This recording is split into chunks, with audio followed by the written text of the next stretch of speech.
All right, welcome back to Cage Radio. We are going to have to shout out a few sponsors apparently, and one of our new sponsors is Car Avenue, located right out there close to City College on McKinley and Blackstone, right next to the Sebring Rest. Make sure you go out there and ask for the owner, John Mananian. That is a great guy out there. Check out caravsales.com. I'm sure that website is better than it's not. And Extreme Connections, which I'm not too familiar with this company, but apparently they do car audio, car alarms, window tinting, cellular phones, mobile DVD systems.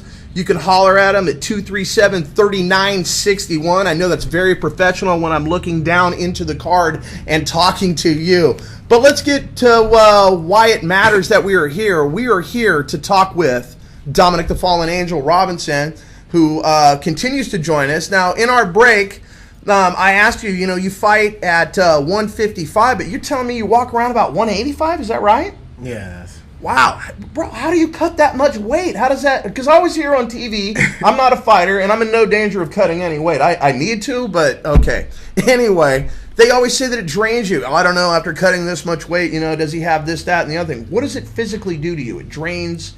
It's more mental. My family's from the South, so I like to eat, man. Right. I eat and eat and eat, and I only sleep like 2-4 hours a day, so all I do is stay up all night and eat. So when I have to stop that, it's more of a mental thing, but I've never felt the effects of it in a fight. Okay. Ever, so I guess I'm doing it right. John Fitch back in the days taught me how to cut weight, but I think I could still learn better, because I didn't wrestle or anything, so there's some more tips I could probably use, but it hasn't affected me So you didn't wrestle at all in high school? I didn't do anything. I wanted to wrestle, but my mom was like, education. And okay. So if I'd have wrestled, I'd have been like Kenny Monday, though, so thanks, Mom, for ruining that. Right on. Yeah, but it doesn't have any effects on me. So what we were talking about is I was asking you, when you're not fighting, is there another job, et cetera, and so forth, and you're telling me you do a little bit of training, but with the economy the way it is, it's been kind of tough. Yeah, man. It is tough. Shit, and then we were just talking about sponsors, man. Right. Some of these guys have sponsors specifically for times like this, that help them get through. Right. And give them the money for this. I don't have that, you know what I mean? I get helped out, by friends and stuff like that some of the time to make it through, and that's the way it is right now. One day I'll be able to repay those friends, hopefully. Right, yeah, absolutely. And everything like that, but right now I'm on that Oakland grind, man. Right. Got to do whatever I got to do, but it's a gym in Stockton. Me and my boy Tony D, we teach there. It's Club Fit. So that guy, he's pretty cool. He gave us a little job there, just teaching people how to lose weight, or in my case, gain weight, since I eat all the time. But so that's helping out a little bit. But so there's more than one gym in Stockton, because if all I've heard about it are the Diaz boys down there. Club Fit's like a 24-hour fitness kind of place. Okay. But it's cool. They're MMA friendly, so they actually have a boxing ring there and mats and stuff. Really? So yeah, and they have Rodney Jones, the boxer. Right. He teaches boxing there, and they have like a lucha libre class, like a guy teaching wrestling there. So they're really pretty open to new things, to bring a new type of vision and view into a gym. So the guy's pretty cool there. Now the other night I sent you a text message, et cetera, and so forth. I told you I was going to call you in the morning, and you said morning's like 1 o'clock to me. I'm a ninja, and I was like, what is a typical day for you? What, you roll out of bed 1 o'clock, then what? Look for somebody to beat up. Are you talking about when I got a fight coming up? Yeah, just anything. Just what's a normal day? What are you doing when you're not training? You go out play golf? I mean, that's what I do. I don't know. Really? I'm not really a go out person. Really? I don't go to the clubs and stuff that often. If I do, I'm a people watcher. I like to analyze things a lot. Really? Yeah. I read. What do you like to read? I generally read things about people. Oh, okay. I like looking up different people in history and then reading about them.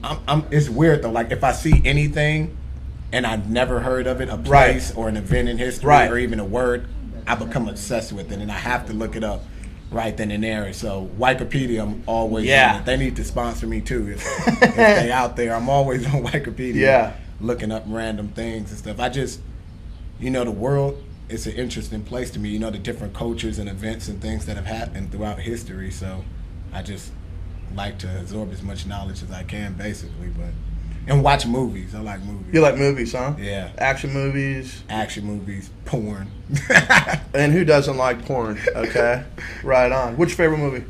Braveheart. Braveheart. A lot of guys. That's the thing. A lot, especially football players. I talk to a lot of football players.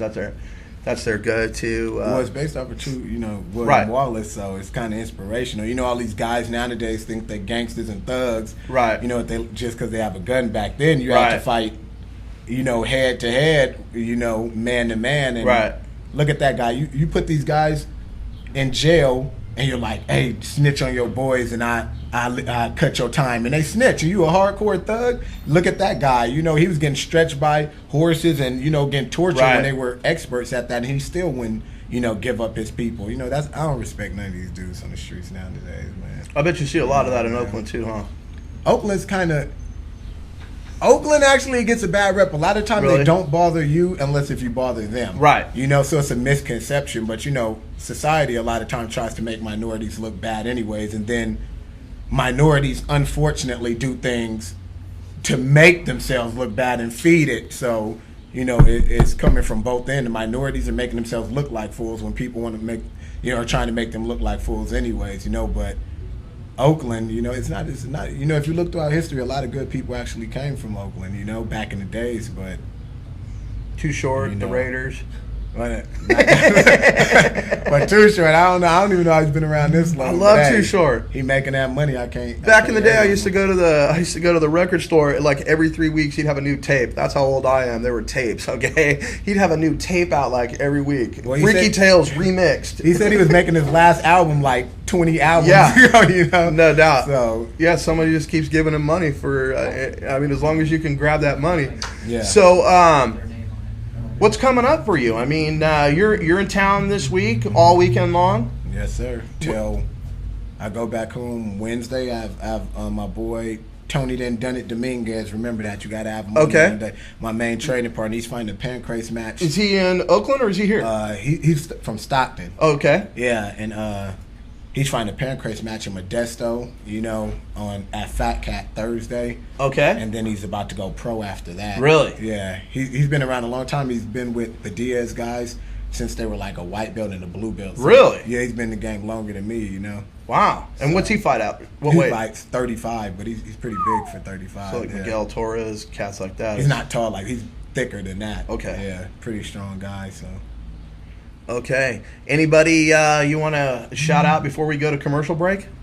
Oh, how much time do we got? I might as well shout them out now. Yeah, I'd like to thank the sponsors I do have. Okay. Unbreakable Mouthpieces, my boy Sketch at Ink Junkies, that's in Visalia, Mar at Mad Beatings, John and Ernie at Chase Chevrolet in Stockton, and Mark at Kaioshin Industries, and my website designer, myspace.com, Rena Lynn. And then I thanked all the people that let me go in their gym and get beat up. And then my boy Tony D and my boys, the Goon Squad, that's our little training group because they always there to help me. And then Tree, Norma, Jen, Araceli, Adrian, they probably some of the only friends I have that, withstand the trials and tribulations of time and life. We argue sometimes. Right. But, yeah, they're always there in the end, so I appreciate them even if I don't act like it sometimes. All right, we're going to go to commercial break, and when we come back, we're going to talk about the Goon Squad because I already like that name right off the giddy up. Cage Radio with Motts and Dominic the Fallen Angel Robinson. Come back with us. Hey Fresno, Chuck Leonard here from the Central